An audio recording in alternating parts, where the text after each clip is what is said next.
Ella bangga punya teman yang orang tuanya kenal baik dengan gubernur. Apa istimewanya kenal gubernur? Kalau kenal Tuhan gimana? Apakah ada manfaatnya? Nah, ini yang gak jelas. Nama Tuhan adalah Allah Bapa, Anak, dan Roh Kudus. Itu yang aku tahu. Bukan sekedar tahu nama, tapi dengan ikut saat teduh, PDKA berharap bisa kenal Tuhan yang memberikan kelimpahan dalam segenap emosi dan tindakan yang mendatangkan sukacita serta menjadi berkat buat orang lain. Berharap kita semua diperkuat imannya karena mengenal Tuhan. Sesaat lagi akan kita dengarkan tentang perumpamaan memberitakan murka Allah yang akan datang. Siapkan hati untuk disadarkan oleh peringatan ini. Shalom semuanya, anak-anakku yang terkasih, yang baik hati. Kalian tentunya sudah siap mendengarkan renungan pada hari ini? Ya, kita akan mendengarkan renungan tentang Bapak Lazarus, seorang pengemis. Diambil dari Lukas 16 ayat 19 sampai ayat 21. Ya. Namun, seperti biasa, mari kita berdoa. Tuhan Allah kami mohon pertolongan Tuhan agar kiranya kuasa Roh Kudus menaungi kami, sehingga rahmat pertolongan Tuhan hadir, memimpin hamba-Mu yang menyampaikannya dan para anak-anak yang mendengarkannya. Di dalam Kristus Yesus kami sudah berdoa. Amin. Nah, anak-anakku sekalian, kita sudah mendengar perumpamaan tentang bendahara yang tidak jujur, bukan ya? Di mana Tuhan Yesus menyatakan bahwa kita harus menggunakan uang kita untuk membangun orang lain, ya, orang percaya yang lainnya. Nah, sekarang kita akan mendengarkan tentang kisah seorang kaya yang memiliki harta yang banyak, ya, yang memiliki uang yang banyak, ya. Di mana orang kaya ini adalah seorang yang betul-betul kaya, anak-anak, ya. Dia memiliki jubah yang bagus sekali, ya, jubah yang mahal, ya, yang halus, ya. Pasti harganya nggak murah, ya kan? Kalau jubah seperti itu, wajar, bukan? Karena apa? Karena dia adalah orang kaya, ya. Nah, orang kaya ini dia hidup mewah setiap harinya, makan enak, tinggal di ruangan atau gedung yang besar, ya. Nah, anak-anak, dia sangat bersenang-senang sekali dalam hidupnya. Hidupnya berfoya-foya, ya, hidupnya berfoya-foya. Namun anak-anakku, ada satu peristiwa yang sangat mencolok sekali dengan kehidupan orang kaya ini ternyata. Bahwa ternyata di depan rumah orang kaya ada orang yang hidupnya sangat berbeda sekali. Dia hidupnya miskin, ya, karena dia tinggal di emperan jalan di dekat rumah si kaya tadi, ya.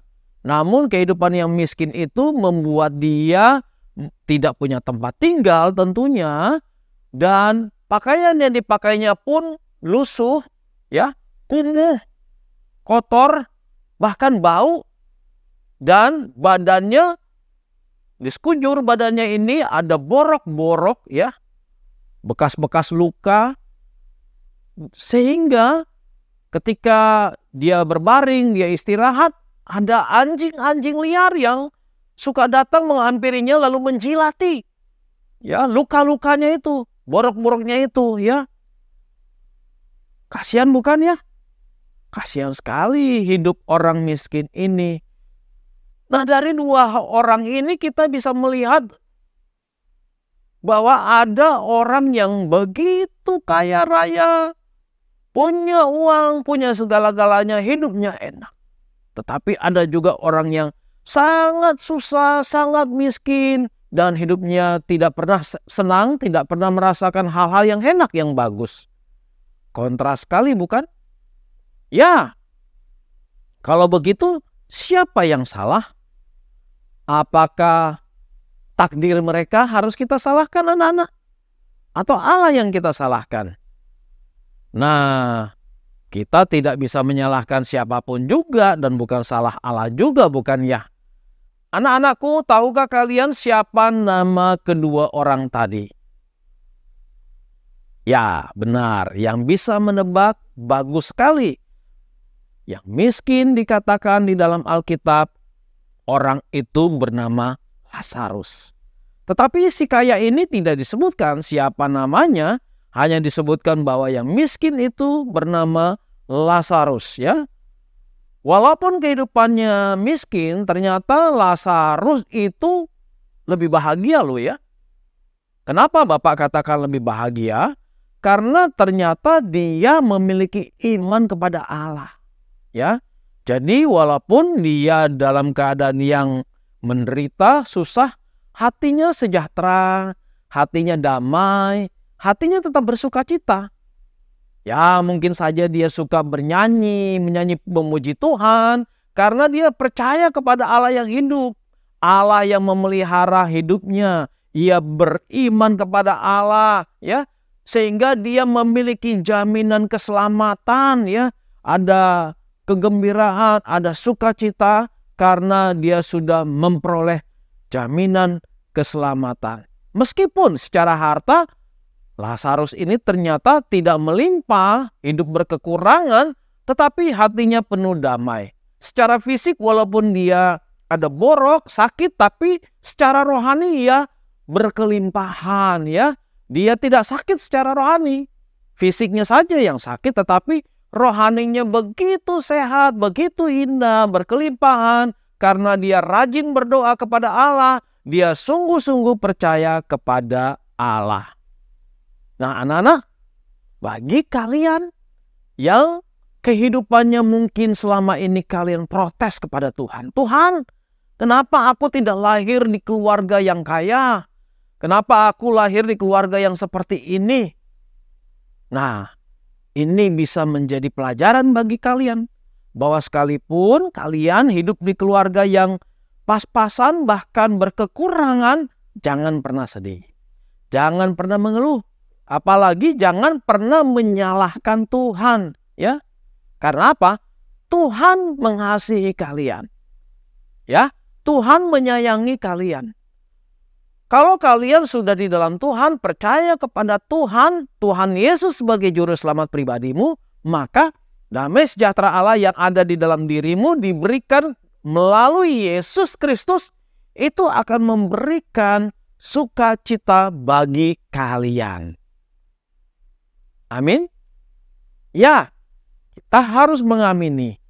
Karena apa? Karena ternyata sukacita itu bukan soal berapa banyak harta kita, tetapi soal seberapa Allah mengasihi kita dan kita juga mengasihi Allah.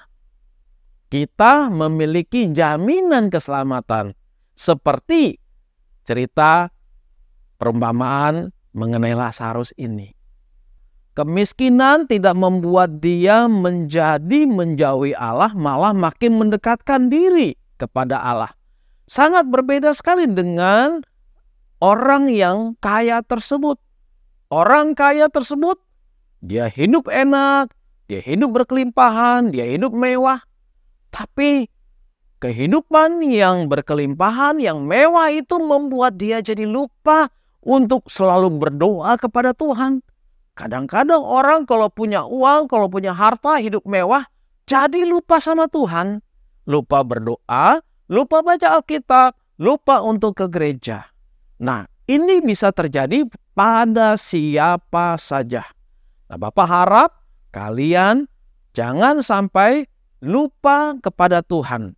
Kehidupanmu baik itu senang maupun susah, haruslah tetap ingat kepada Allah. Mari kita bersatu di dalam doa. Tuhan, tolonglah kami untuk selalu bersyukur akan hidup kami, entah hidup yang susah atau senang, kaya atau miskin, kami selalu belajar bersyukur kepadamu. Di dalam nama Yesus kami sudah berdoa. Amin.